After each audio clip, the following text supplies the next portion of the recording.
ओम गणेशाय नमः। ओम गणानां त्वं गणपतिगुं हवामहे प्रियाणां त्वं प्रीपतिगुं हवामहे निधीनां त्वं निधिपतिगुं हवामहे वशुममां जानितुं जासि गर्भदम्म। हनुमान अटिलिंग छविल बणी जत मोन मारिस लंकपति ने कूच समुंदर लाय सजीवन सोच निवार्य माँ शक्ति तुलसी संगट के मिटे को ध्यान धरोड़ मान त्र्यंबकम यजामहे सुगंधिम पुष्टिवर्धनम उर्वारुग्मि बंधना मृत्युमुक्षिमामतात। नमः शिवाय नमः शिवाय। संभवाय च मयो भवाय च ओम शंकराय च महेश्वराय च ओम शिवाय च शिवतराय। नमः शिवाय नमः शिवाय। आज सोमवार तो भगवान शिव और चंद्रदेव दधिशंकर तुषाराभम क्षीरोदानव संभवम नमामि शशिनम सोम संभोर मुकुटभूषणम की पूजा का मेन विधान जो हमने किया, रुद्र सूक्त के साथ भगवान शिव का अभिषेक किया।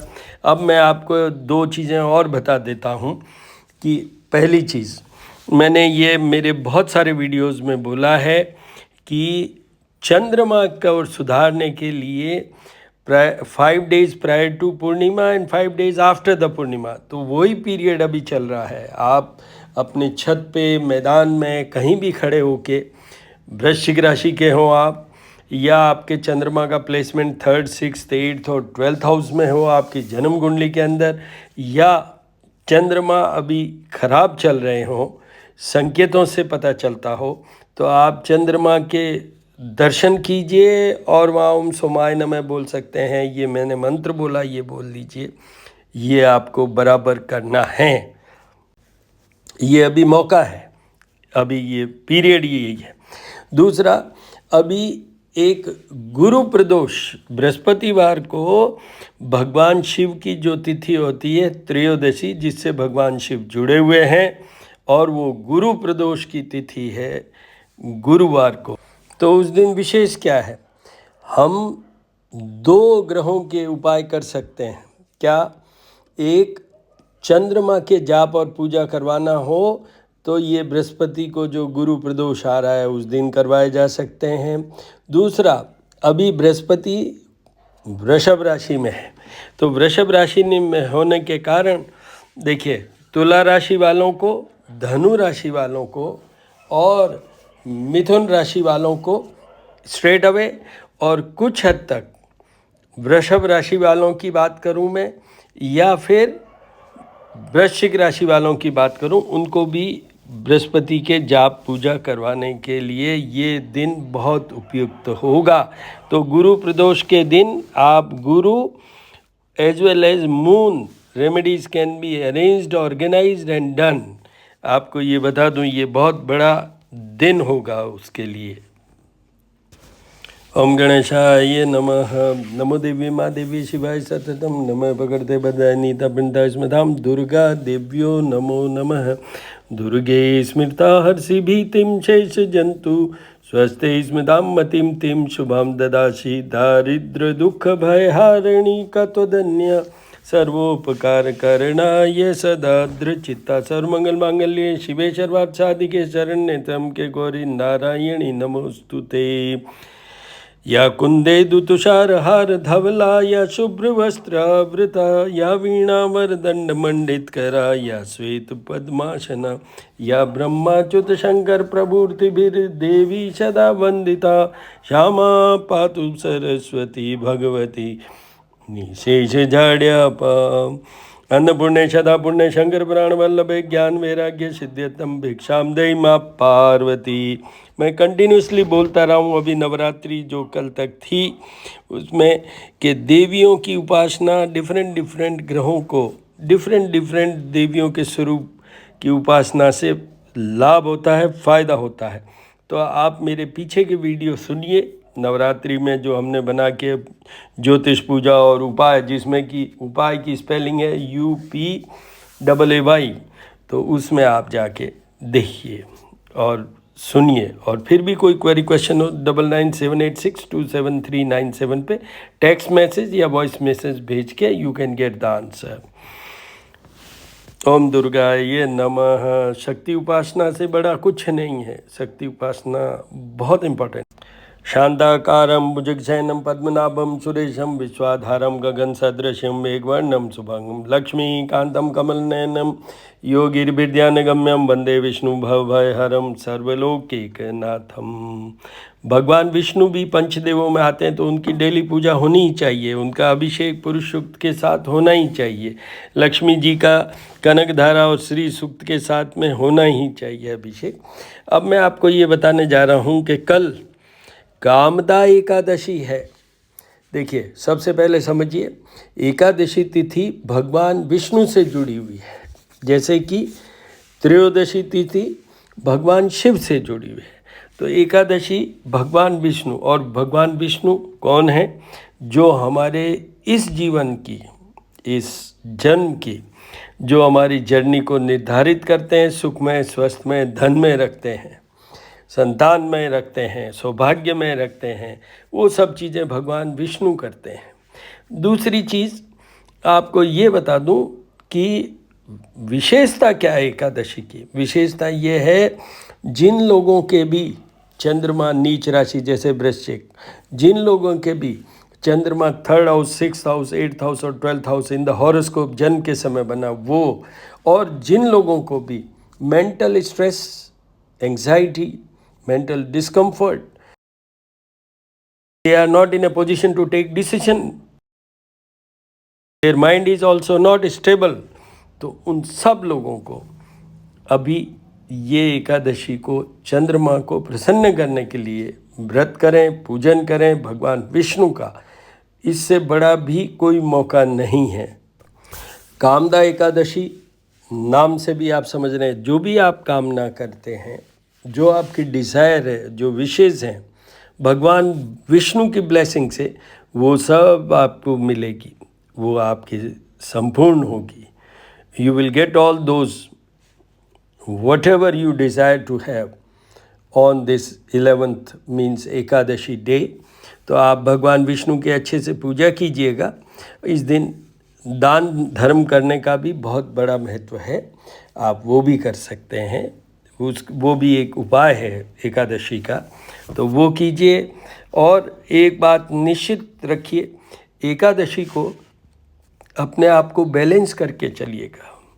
Don't be rough with anybody, क्योंकि ये एकादशी का जो व्रत या दिन होता है, उस दिन अगर स्पेशली कोई ब्राह्मण से या और कोई भी किसी से भी मिसबिहेव आप करते हैं तो उससे चंद्रमा डबल बिगड़ता है, ये याद रखिएगा। तो कल का ऐसा पायस दिन है जिस दिन आप अपनी सारी मनोकामना पूर्ण कर सकते हैं। ओम विष्णुवे नमः, विष्णुवे नमः, विष्णुवे नमः, विष्णुवे नमः। जब भी विष्णु भगवान का नाम लेना हो तो 4 बार करना चाहिए, ओम विष्णुवे नमः, ऐसा ये याद रखिएगा। जैसे सूर्य की बात होती है तो 3 बार करने की होती है, विष्णु जी के लिए 4 बार करने की होती है। ओम विष्णुवे नमः। जपाकुशुम शंका शमका शिपे यमाद्युतिम तमो हरिसर पापग्नम प्रणतो अस्मि दिवाकरम आदित्याय विद्महे भास्कराय धीमहि तन्नो सूर्य प्रचोदयात्। ओम भूर्भुवः स्वः तत्सवितुर्वरेण्यं भर्गो देवस्य धीमहि धियो यो न प्रचोदयात्। ओम हनुमते नमः। हनुमान जी का भी नाम लेना जरूरी है सूर्य देव की उपासना के बाद। और सूर्य अभी मीन राशि में शनि के साथ, राहु के साथ, शुक्र के साथ और नीच के बुध के साथ, तो अभी सूर्य की उपासना बहुत अच्छी तरीके से कीजिएगा। ये 13th अप्रैल तक ही है, तो वो कीजिए।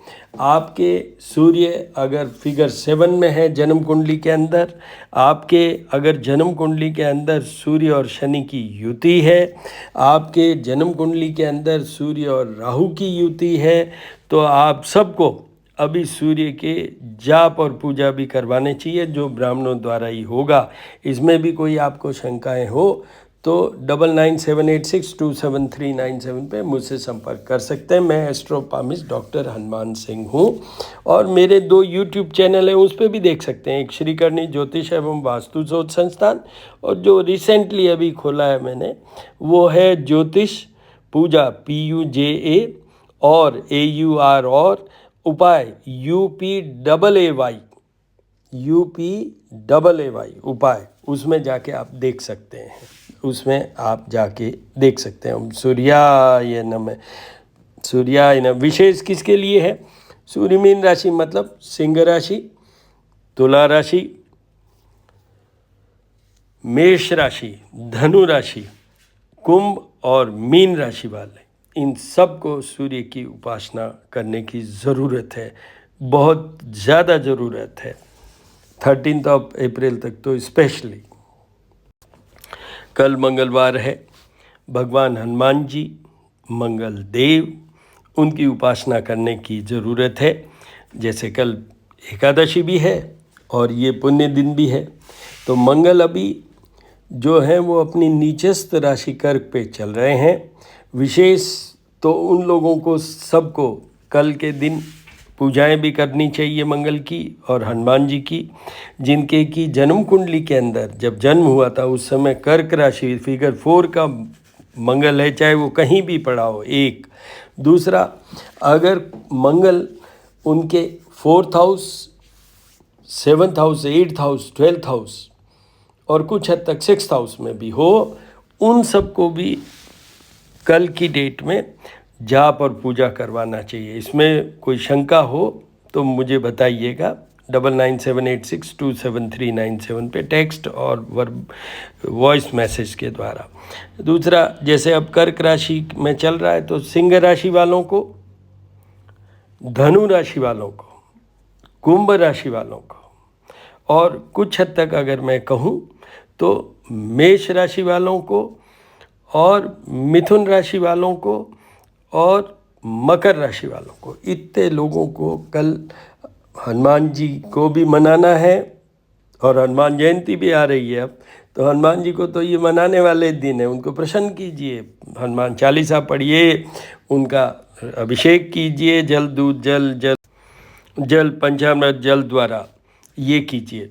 और आपको ये बता दूं कि मंगल नीच का मतलब you are prone for all types of blood related problems, means चाहे वो एनीमिया की बात करें, ब्लीडिंग की बात करें, ऑपरेशन की बात करें, दुर्घटनाओं की बात करें, कर्जे की बात करें और नॉन कॉन्फिडेंट पर्सनैलिटी की बात करें, क्योंकि मंगल तो बहुत इम्पॉर्टेंट होता है लीडरशिप क्वालिटी के लिए, तो उन सब के लिए प्रॉब्लमेटिक पोजीशन होती है। जिनके मंगल कमज़ोर होता है या गोचर जैसे अभी चल रहा है कर्क में, जिनके भी खराब चल रहा है, उनके लिए मंगल के उपाय करने की बहुत बहुत ज़रूरत है, बहुत बहुत ज़रूरत है। और आपको मैंने बता ही दिया है कि हनुमान जी, कई वीडियोज़ में बोला हूँ मैं, हनुमान जी इंस्टेंट हेल्पर हैं। हनुमान जी को तो, हनुमान जी, दुर्गा जी और भैरव जी को, इन तीनों को तो पूरा मना के रखना चाहिए। एक वर्ड होता है ना, बड़ा इनफॉर्मल वर्ड बोल रहा हूँ, इनको तो कॉन्फिडेंस में रखना चाहिए कि प्रभु को जब बुलाएंगे, जब वो आपने लिए तो आ ही जाएंगे। और वो कब संभव होगा? कॉन्फिडेंस में कब आते हैं? जब आप भाव के साथ समर्पित होके करें, जब होता है। भाव के साथ समर्पित होके करें जब होता है। अभी मैं एक प्रसंग पढ़ रहा था कि अंगिरा ऋषि, जिन्होंने किससे प्रतिस्पर्धा की? हनुमान जी से। और आप देखिए क्या हुआ उनका, कि भगवान राम को जलाभिषेक करना था, उसके जलाभिषेक करना था भगवान राम का, तो उन्होंने उस ईर्ष्या के साथ हनुमान जी को कहा कि गंगा जल लाओ। वो गंगा को ही ले आए और गंगा जल भी लाए और दिया उनको, ऋषिवर को। ऋषिवर ईर्ष्या में थे, तो उन्होंने फिर उनको जब जलाभिषेक किया तो वो तो काले हो गए, मूर्ति पूरी काली हो गई। फिर वो श्राप देने लगे हनुमान जी को। फिर ये एक पूरी कथा है जिसमें कि फिर भगवान ने ये कहा कि हनुमान के नहीं, आपको खुद को प्रतिस्पर्धा नहीं रखनी चाहिए। जो भी ईर्ष्या रख के करते हैं, चाहे वो कितने भी बड़े साधु सन्यासी हो, उसमें फल तो एक ही चीज़ पे निर्धारित होता है और वो है कि आपका क्या भाव है। ये ऐसे प्रसंग को आप सुनिए, पढ़िए। आजकल तो बहुत से तरीके हैं, आप किंडल में भी वो देख सकते हैं, सारे जो हमारे रिलीजियस बुक्स हैं, और AI GPT, ये आपके गूगल सर्च, उन सब पे आप प्रसंग पढ़िए। ओम हनुमते नमः। अब मैं आपको ज्योत और आरती के दर्शन करवाऊँगा। ओम गणानां त्वं गणपतिगुं हवामहे प्रियाणां त्वं प्रियपतिगुं हवामहे निधीनां त्वं निधिपतिगुं हवामहे वसुममां जान्तुं जासि गर्भदम् नमो देवी मा देवी शिवाय सततं नमः भगवते बदानि तपन्ताय स्वधाम दुर्गा देव्यो नमो नमः त्र्यंबकं यजामहे सुगन्धिं पुष्टिवर्धनम् उर्वारुकमेव बन्धनान् मृत्योर्मुक्षीमामृतात् ओम शंभवाय च मयोभवाय च ओम शंकराय च महेश्वराय च ओम शिवाय च शिवतराय च नमः शिवाय नमः शिवाय नमः शिवाय हनुमते नमः हनुमते विष्णवे नमः विष्णवे विष्णवे सूर्याय सूर्याय सरस्वती नमः अन्नपूर्ण सभी देवी देवताओं के दर्शन कीजिए ज्योत के दर्शन कीजिए अपने आप को संपूर्ण और सफल कीजिए ज्योत के दर्शन